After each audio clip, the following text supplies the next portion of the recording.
दमोह के एक स्कूल में बेटियों को सर पे कुछ बांध के ही आओ, ये नियम बना दिया। और पता नहीं कौन सी उस व्यक्ति के नाम से जिसने भारत का विभाजन करवाया, उसकी कविता पढ़ाई जा रही थी। मैं सावधान करना चाहता हूं, मध्य प्रदेश की धरती पर ऐसी हरकतें नहीं चलेगी। जो शिक्षा नीति लागू की गई है प्रधानमंत्री के द्वारा, श्रीमान नरेंद्र मोदी जी द्वारा, वो ही शिक्षा नीति लागू होगी। और उसके खिलाफ अगर कोई स्कूल में दूसरी गलत चीज पढ़ाएगा या किसी बेटी को सर पे बांध के आओ स्कार्फ या कोई और चीज इसके लिए मजबूर करेगा, तो वैसा स्कूल मध्य प्रदेश में चल नहीं पाएगा। ये मध्य प्रदेश में नहीं चलने देंगे, ये नहीं चलेगा। शिक्षा नीति के हिसाब से यहां शिक्षा देने का काम होगा। तो मध्य प्रदेश के मुख्यमंत्री शिवराज सिंह चौहान ने छतरपुर से दमोह को दो बड़ो संदेश और स्कूल छात्राओं के हिजाब पहनने वाली फोटो पे बड़ो सख्त अंदाज दिखाई दो। और ई के बाद हड़कंप मचे दमोह में। गंगा जमुना स्कूल प्रबंधन ने प्रेस वार्ता बुलाई और अपनी सफाई दी और प्रबंधक ने कही कि अगर कोई की भावनाओं को ठेस पहुंची है तो वे माफ़ी मांगते हैं। स्कूल प्रबंधन ने कही है कि प्रशासन पूरे मामले की जांच कर रहा है। हिजाब दरअसल हिजाब नहीं है बल्कि स्कार्फ है। बीते 13 सालों से संचालित है गंगा जमुना स्कूल। ई के पहले कभी ऐसी बात पे आपत्ति नहीं उठी।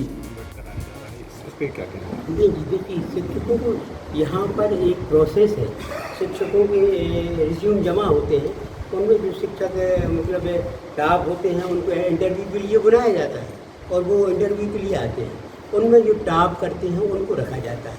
अब वो कौन है कौन नहीं है उसके हम तो सिर्फ सर्टिफिकेट देखते हैं, सर्टिफिकेट पे जो उनको हाजी साहब, एक छात्रा की माँ का ये कहना है कि यदि वहाँ दुआ पढ़ाई जाती है तो वो ये भी मांग करेंगे कि सरस्वती वंदना भी स्कूल में कराई जाए। देखिए, जो भी है ये मतलब सब बंधु उसमें आएंगे, जांच समिति में आएंगे। उसे की स्थापना जो है सन 2010 में की गई थी और हमारा उद्देश्य जो है बच्चों को उत्तम शिक्षा देने का है। इस साल हमारे बच्चों ने जो है 10th क्लास बोर्ड में जो है काफ़ी अच्छे नंबरों से पास हुए हैं, तो उनका एक फ्लैक्स बना के बच्चों को बधाई देने के लिए बाहर उसको लगाया गया। उस बोर्ड के ऊपर से फ्लैक्स पे कुछ लोगों को आपत्ति है, तो अगर किसी की भावनाओं को ठेस पहुंचा है तो उसके लिए हम खेद व्यक्त करते हैं। हमारी सोसाइटी ने जो है एक रेजुलेशन पास किया है कि इसमें अब स्कार्फ के साथ साथ दुपट्टे को भी जो है स्वेच्छापूर्वक जो बच्चे चाहते हैं दुपट्टा पहने या स्कार्फ जो भी लगाना चाहते रहा है।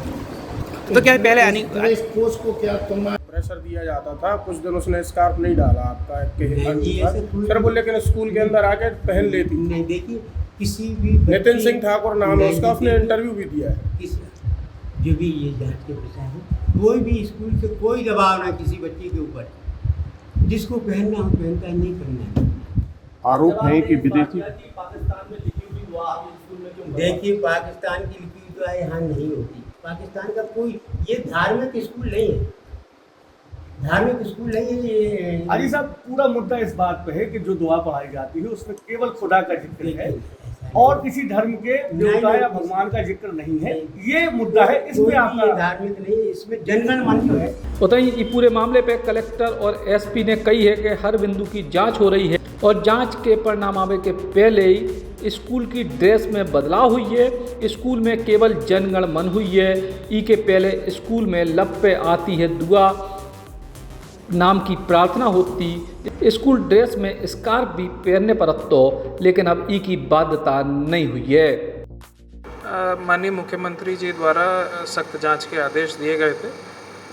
तत्काल प्रभाव से फिर एक हाई पावर्ड कमेटी बनाई गई एसडीएम और एसडीओपी के साथ में, और जब कमेटी जांच कर ही रही थी उसी बीच में जो संचालक संस्था थी उसके द्वारा हमें ऐसा बताया गया और उन्होंने अपनी समिति का एक प्रस्ताव पेश किया जिसमें उन्होंने जो बंधन ड्रेस कोड था उसको चेंज किया है और अनिवार्यता जो स्कार्फ पहले लगाया जाता है उसको चेंज किया गया है। और इसी के साथ में जो मॉर्निंग में प्रेयर रहती थी उसमें उन्होंने ये भी कहा है कि अब वो जनगण मन ही रहेगा। सर, अभी जांच में क्या सामने आया? जांच क्योंकि कमेटी बनाई है और पहले हमने क्या कहते हैं तहसीलदार के अंडर बनाई थी, फिर उसके बाद जब माननीय मुख्यमंत्री जी के निर्देश हुआ था तो हमने हाई पावर्ड कमेटी बनाई थी। तो अभी जांच जारी है। ऊपर जांच में कई सारे हमारे पास ज्ञापन भी आए हैं और अलग बिंदु भी आए हैं। इसके अलावा तो सारे मैटर पे वो जांच करेगी। सर, जो देखा गया है कि वो जिसको वो स्कार्फ बता रहे हैं वो हिजाब है या स्कार्फ, अगर उन्होंने ये बात कही है कि पूरे ड्रेस कोड बदला जाएगा तो क्या वो हिजाब ही था? नहीं, जो स्कूल में जो उनके ड्रेस कोड में है वो स्कार्फ के तरह था, बच्चे स्कार्फ पहनते थे, ऐसा ड्रेस कोड में था। क्या पाया गया? नहीं, प्रथम दृष्टया ऐसा पाया गया कि 2012 से ये ड्रेस कोड लागू था और ये एक फ़ोटो जो सामने आई थी उससे ये पता चला था। उसके बाद से ये मामला हमारे भी संज्ञान में आया है और जैसे ही उनको पता चला तो उन्होंने उसको वापस लिया है। पहले क्लीन चिट दे दी गई? नहीं, हम लोगों ने जो पहले जांच करी थी वो जिला शिक्षा अधिकारी द्वारा जो जांच करी गई थी वो बेसिक प्राइमा फेसी ये था, कोई दबाववश कोई धर्मांतरण ऐसी कोई चीज़ तो गतिविधि तो नहीं चल रही। उसमें थाना प्रभारी भी गए थे तो उसमें उस समय ऐसा कोई चीज़ समझ में नहीं आई थी। अभी एक छात्रा का आरोप है कि इस तरह का हिजाब का भी आरोप है, उसकी सबकी जांच चल रही है। अगर सर जांच में दोषी पाए जाते तो क्या कार्रवाई की जाएगी? सख्त से सख्त कार्रवाई की जाएगी। जांच को कोई सर निर्धारित समय कितने दिन में? जल्दी कर दीजिए क्योंकि बिंदु उसमें काफ़ी सारे हैं। कुछ बिंदु उसके रजिस्ट्रेशन से भी रिलेटेड हैं, मान्यता से भी रिलेटेड हैं, तो उसमें कुछ टाइम लगेगा मगर जल्द से जल्द हम उसको कंप्लीट करा देंगे। सर, स्कूल क्या सरकारी कुछ फंड पर भी? हाँ, ये माइनॉरिटी स्कूल है तो इसको केंद्र शासन से अनुदान प्राप्त स्कूल है तो मिलता है इसको अनुदान। दमोह में गंगा जमुना स्कूल में जो पूरा मामला बहुत, जब परीक्षा में टॉपर बच्चियों के फोटो जारी भय, लेकिन इनमें से कई हिंदू बच्चियों के सिर पे हिजाब जैसी ड्रेस थी, जी को प्रबंधन ने इस कार बताओ। दमोह से अभिषेक जैन, बुंदेली, बौछार किलानी। Shri Krishna university Chhatarpur, the high tech university in central India. Bundelkhand के लिए गौरव की बात है कि अब छतरपुर में हम आपको देंगे विश्व स्तरीय एजुकेशन सिस्टम और वर्ल्ड क्लास इंफ्रास्ट्रक्चर। कोरोना जैसी महामारी के दौर में अब महानगरों की भीड़ भाड़, अत्यधिक खर्च से बचे तथा अपने घर एवं अपने शहर में रहकर ही विश्व स्तरीय रोजगार उन्मुखी शिक्षा को प्राप्त करें और महानगरों में होने वाली परेशानी से बचे, क्योंकि कोरोना ने हमें सिखा दिया है कि हम महानगरों में सुरक्षित हैं या अपने शहर और घर में। इसीलिए श्री कृष्णा विश्वविद्यालय आपको देगा राष्ट्रीय शिक्षा नीति 2020 के अनुसार तैयार पाठ्यक्रम और कोर्स में प्रवेश के अवसर,